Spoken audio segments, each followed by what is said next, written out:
नमस्कार, मैं निकी आप सभी का स्वागत करती हूँ चैनल 9 न्यूज़ में।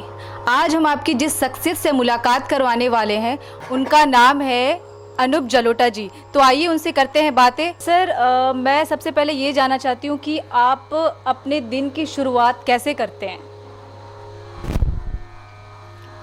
जब हम उठते हैं तो तानपुरा बज रहा होता है कमरे में और हम सा लगाते हैं, स्वर लगाते हैं, माँ सरस्वती को याद करते हैं, भगवान कृष्ण को याद करते हैं, भगवान राम को, हनुमान जी को, सबको याद करते हैं और हमारे जितने परिवार के लोग हैं उन सब के लिए, उनकी खुशहाली के लिए प्रार्थना करते हैं। हमारे जितने शिष्य शिष्याएं हैं, हमारे मित्र जो कलाकार और हैं, उनकी खुशहाली के लिए प्रार्थना करते हैं, क्योंकि वो सब प्रसन्न होंगे तभी हम प्रसन्न होंगे। ये तो हो ही नहीं सकता कि वो सब दुखी हों और मैं प्रसन्न रहूं। तो इसलिए सब के लिए एक जैसी दुआएं मांगते हैं भगवान से कि सबको खुशी रखें। और बस फिर दिनचर्या गाने की शुरू हो जाती है। हमारे कुछ स्टूडेंट्स हैं, वो आ जाते हैं 9 बजे करीब, वो आ जाते हैं। तो आज भी आपने देखा यही सब हो रहा है। जब मैं छोटी थी, सुबह उठती थी तो मम्मी बोलती थी कि सुबह नींद नहीं खुलती तो बोलती थी कि भजन लगा ले, उससे तुम्हारी नींद खुल जाएगी। तो मम्मी बोलती थी, मम्मी कौन भजन गा के मतलब सुन के उठता है, उससे तो मैं सो जाऊंगी।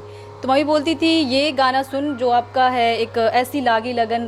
तो मैं जब भी वो गाना मतलब एवरीडे जब भी मैं सुबह उठती हूँ तो वही गाना सुनती हूँ और मेरे दिन की शुरुआत उस गाने के साथ होती है। तो सर मैं चाहती हूँ कि वो आप 2 लाइन गा के सुनाएं। बिल्कुल बिल्कुल सुनिए।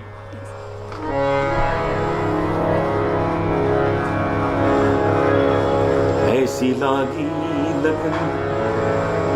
आज हम आप इसको एक नए ढंग से सुनाएंगे। बिल्कुल सर। एक लाइन हम गाएंगे, एक लाइन हमारे सब शिष्य शिष्या गाएंगे। बिल्कुल। ऐसी लागी लगन, मीरा हो गई मगन। ऐसी लागी लगन, मीरा हो गई मगन। वो तो गली गली गली गली हरि गुण गाने लगी, महलों में पली बन के जोगन चली। महलों में पली बन के जोगन चली। मीरा रानी दीवाने कहाने लगी, ऐसी लागी लगन, निकी हो गई मगन। Thank you sir. जो आप इतने एनर्जेटिक रहते हो, इतने खुश रहते हो, इसका राज क्या है? बिल्कुल like freshness, always smiling face, ये कैसे, क्या खाते हो? मतलब कुछ तो है ऐसा सर कि जो आप ऑलवेज मुस्कुराते रहते हो। मुझे एक बात का परम विश्वास है कि मुझे ईश्वर ने मेरी योग्यता से बहुत ज्यादा मुझे दे दिया है। तो उसकी प्रसन्नता जो है वो मुझे हर वक्त मुस्कुराते हुए चेहरे के साथ रखती है, खुश रखती है। जो लोग कुछ उलझे हुए नजर आते हैं, कुछ उनके चेहरे खिले हुए नहीं नजर आते हैं, उन लोगों को इस प्रकार का भ्रम है, इस प्रकार का भ्रम है कि उनको उनकी योग्यता के अनुसार प्रभु ने दिया नहीं, इसलिए वो जरा बुझे बुझे रहते हैं। लेकिन मैं यही सबको कहना चाहता हूं कि भगवान किसी को कम नहीं देता। आप अपना काम अच्छी तरह करते रहिए। भगवान के घर देर है अंधेर नहीं। तो मेरी जो मुस्कुराहट है उसका यही राज है। सर मैं ये भी आपसे जानना चाहूँ कि आपने जो शुरुआत की वो भजन से ही शुरू किया, तो ये पहले आपके कोई लाइक मम्मी पापा या फिर ये आपने शुरू की, कब से शुरुआत की इस चीज़ की आपने? मैं 7 साल का था तब से मैंने मंच पे गाना शुरू कर दिया। मेरे पिताजी श्री पुरुषोत्तम दास जलोटा, जिनको भारत सरकार ने पद्मश्री से सम्मानित किया, वो हमारे देश के बहुत बड़े शास्त्रीय गायक रहे हैं। अब वो नहीं हैं और भजन भी बहुत कमाल का गाते थे। भजन सम्राट तो वही हैं इस देश के। तो मैं उनसे सीखता रहा, गाता रहा, धीरे धीरे धीरे करके यहाँ तक पहुँच गया कि आप मेरा इंटरव्यू लेने आ गए। तो ये तो सब मेहनत होती है, करते रहिए, रोज़ करिए, रोज़ बैठिए, गाइए, इसमें कभी भी कमी नहीं छोड़नी चाहिए। जैसे हम लोग रोज़ नहाते हैं, रोज़ खाना खाते हैं,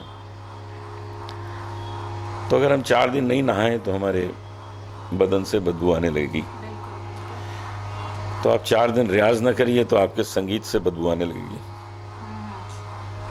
इसलिए रियाज भी रोज़ करना पड़ेगा, नहाना भी रोज़ करना पड़ेगा और खाना भी रोज़ होगा।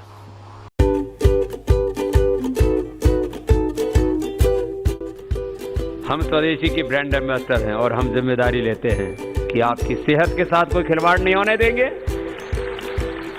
और देश के साथ कोई खिलवाड़ नहीं होने देंगे।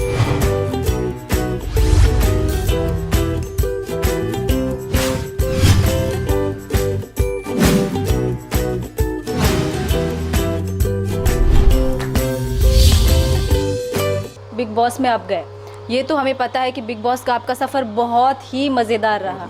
तो सर आपका उसमें फेवरेट कंटेस्टेंट कौन है, या फिर आप क्या चाहते हैं कि कौन जीते वहाँ पर? मुझे अभी लगता है कि रोमिल बहुत अच्छा खेल रहा है, वकील है, बहुत अच्छी तरह टास्क को स्टडी करता है, तो उसके मुझे चांसेस ज़्यादा नज़र आ रहे हैं। बाकी तो बिग बॉस पे जिसको मर्जी दे दे। सर जैसे कि आप हमेशा से ही भजन गाते रहे, कभी आपको बॉलीवुड से कभी कोई ऑफ़र आया हो कि हाँ इसमें गाना है, चाहे कुछ भी, या फिर आपने कभी गाना नहीं चाहा, कुछ ऐसा? मैंने फिल्मों में काफ़ी गाया है। मैंने सभी म्यूज़िक डायरेक्टर्स के लिए गाया, आर.डी. बर्मन, लक्ष्मीकांत प्यारेलाल, कल्याण जी आनंद जी, भप्पी लहरी, अनु मलिक, सभी के लिए गाया, हृदयनाथ मंगेशकर जी। लेकिन मुझे मज़ा नहीं आया। मैं रिकॉर्डिंग करके आता था, मुझे लगता क्या यार 4 दीवारी में बैठ के गाना गा दिया। हम मंच के गायक हैं, जंगल के शेर हैं, पिंजड़े के नहीं हैं, कि खुल के गाते हैं। 2-3 घंटे ना गाएं तो मज़ा नहीं आता। इसलिए मैंने उसमें इंटरेस्ट नहीं लिया, बल्कि मैं जो फिल्म भी प्रोड्यूस करता हूँ उसमें भी दूसरे सिंगर्स को गवाता हूँ, मैं ज़्यादा नहीं गाता उसमें। आज ही सुबह बात हो रही थी, एक हमारी फिल्म अभी कंप्लीट हुई है, करतूत। तो करतूत में एक गाना साधना सरगम और उदित नारायण से गवाना है। मैं भी तो गा सकता हूँ, लेकिन नहीं, उदित की आवाज़ मुझे बहुत पसंद है, तो उदित गाएंगे उस गाने को। ओके सर जैसे आप सिंगिंग में ही हमेशा से रहे हैं, सिंगिंग का ही आपका करियर है, कभी आपको लगा कि मुझे एक बार या फिर आपको मौका मिले तो एक्टिंग में कुछ करने का थोड़ा सा भी, या फिर कभी आपको लगा कि हाँ मैं करूँगा, या फिर आपकी चाहत रही ऐसी कुछ? एक्टिंग भी की है। एक बंगाली फिल्म भ्रांतो पथिक, उसमें मैं हीरो था। हिंदी कई फिल्मों में थोड़ा थोड़ा रोल रहता है। एक थी प्यार का सावन, उसमें मैं, अरुण गोविल, साधना सिंह, देवश्री रॉय थे। और कई फिल्मों में कुछ गाने हम पर पिक्चराइज होते हैं, वो भी हमने कई किए हैं। तो कोई करियर नहीं बनाना है एक्टिंग का, लेकिन ठीक है, कभी कभी मन होता है चलो वो भी करें। एक सत्य साईं बाबा पे फिल्म बनी है, तो मैं सत्य साईं बाबा बनाऊंगा उसमें। वो भी फिल्म तैयार है, देखिएगा जल्दी। आप खाने में क्या खाते हो? लाइक कुछ तो ऐसा आपका डाइट प्लान होगा, वो चीज़ क्या है? सब कुछ खाता हूँ। मुझे पानी पूरी बहुत पसंद है, गोलगप्पे। कल मेरा एक कार्यक्रम था बोरीवली में, तो मैं वहाँ जैसे ही पहुँचा वेन्यू पे, तो देखा कि सबसे पहले वहाँ स्टॉल लगा हुआ था पानी पूरी का। तो पहले तो जम के मैंने वो खाई, उसके बाद चाट का था, चाट खाई। फिर मैंने कहा चलो अब प्रोग्राम करने चलते हैं। सर लेकिन मैंने सुना है जो गाना वगैरह गाते हैं वो लाइक खट्टा ये सब चीज़ें अवॉइड करते हैं। अभी क्या ज़्यादा गाना गाने की ज़रूरत नहीं पड़ती है, आधा तो लोग देख के खुश हो जाते हैं कि हमारा कलाकार आ गया। फिर थोड़ा सा गाना गा दो, बस काम बन जाता है। और सर आपका भजन में जैसे इतने सारे अपने भजन गाए हैं, तो कोई आपका ऐसा जो फेवरेट रहा हो? फेवरेट तो सर नहीं कह सकते, बट जो इसके बारे में आप कहते हो कि हाँ ये गाना मेरे को बहुत पसंद है, मैं बार बार गाना चाहता हूँ, जैसे मेरा फेवरेट है ऐसी लागे लगन, मैं इसे कभी भी नहीं बोर हो सकती, तो वैसा कोई एक फेवरेट? ऐसा होता है कि जब भजन कोई हम शुरू करते हैं गाना, तो वो तुरंत हमारा फेवरेट हो जाता है, क्योंकि अब उसमें पूरी तरह रम जाते हैं, कोई भी भजन हो। लेकिन अगर पॉपुलैरिटी चार्ट में देखें तो ऐसी लागी लगन ही है जो सबसे ज़्यादा पॉपुलर है। जैसे मैं कहीं जा रहा हूँ एयरपोर्ट पे, तो पड़ोस से एक आदमी गुजर जाएगा ऐसी लागी लगन गुनगुनाता हुआ, वो ये बताना चाहता है हमने आपको पहचान लिया है, लेकिन वो संकोच कर रहा है मिलने में। तो इस तरह के किस्से बहुत होते हैं, तो उससे लोग मुझे पहचानते हैं। सर कुछ ऐसी चीज़ हमें अपने बारे में बताएं जो हम सभी नहीं जानते हैं। मेरे बारे में तो खुली किताब है, मैं तो कोई चीज़ छुपाता ही नहीं, जो करता हूँ खुल के करता हूँ। अब मुझे ऐसी चीज़ कोई समझ नहीं आ रही जो मेरे बारे में लोगों को नहीं पता है, सब पता है। मैं खाने पीने के बारे में भी बता देता हूँ कि मैं सोशल ड्रिंक भी करता हूँ, मैं नॉन वेजिटेरियन भी खाता हूँ, और पार्टीज़ में भी जाता हूँ, वहाँ जाके डांस भी करता हूँ और मंदिरों में जाके पूजा भी करता हूँ, भजन भी करता हूँ। तो मैं एक बिल्कुल नॉर्मल साधारण व्यक्ति हूँ। बहुत लोग मुझे साधु संतों की पवित्र श्रेणी में देखते हैं, लेकिन ऐसा है नहीं। मैं जब भजन गाता हूँ तो लोग उसमें श्रद्धा देख लेते हैं, जब गज़ल गाता हूँ उसमें रोमांस देख लेते हैं, फिल्मी गाने गाता हूँ तो उसमें भी रोमांस देख लेते हैं। तो कहीं भी मैं कमी नहीं छोड़ता गाने में। तो कुछ लोगों ने भजन सुन सुन के एक मेरी इमेज बना दी है। वो चाहते हैं कि मेरे हाथ में एक कमंडल होना चाहिए और मैं हिमालय की तरफ जा रहा हूँ और गाता हुआ जा रहा हूँ इसी लागी लगन, और हिमालय की वादियों में मैं खो जाऊँ। तो भैया ऐसा तो नहीं होगा, क्योंकि हम खाने पीने के भी बड़े शौकीन हैं। हाँ। वो वहाँ मिलेगा नहीं तो हम इसी संसार में रहना चाहते हैं, सांसारिक रह के आप सबको खुश करना चाहते हैं।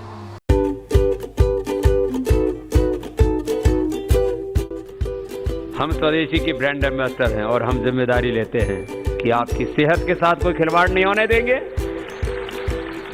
और देश के साथ कोई खिलवाड़ नहीं होने देंगे।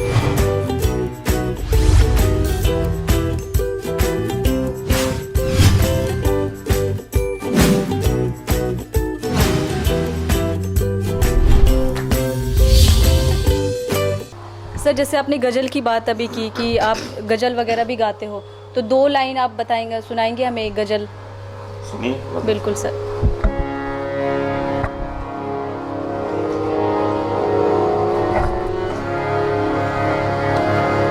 दो कदम साथ साथ चलते हैं,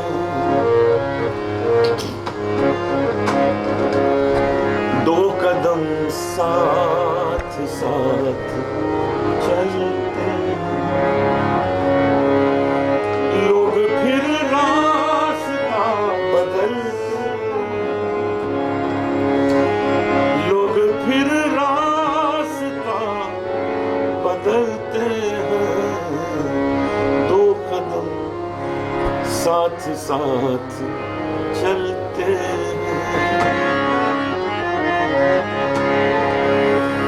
हम वहाँ आके लड़खड़ाए हैं, हम वहाँ आके लड़खड़ाए हैं, गिरने वाले जहाँ संभलते हैं, गिरने वाले जहाँ संभलते हैं।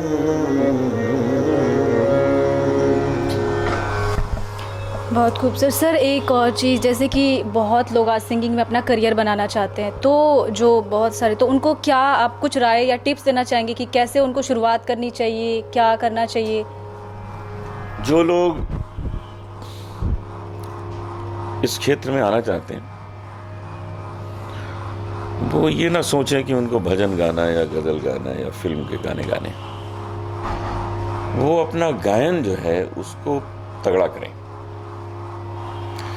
जो मटेरियल है उसको खूबसूरत बनाएं, स्ट्रांग बनाएं, सिंगिंग को स्ट्रांग बनाएं। क्योंकि अगर मटेरियल स्ट्रांग है तो आप उससे सलवार कुर्ता भी बना लेंगे, शर्ट भी बना लेंगे, पैंट भी बना लेंगे, हाँ, टी शर्ट भी बना लेंगे।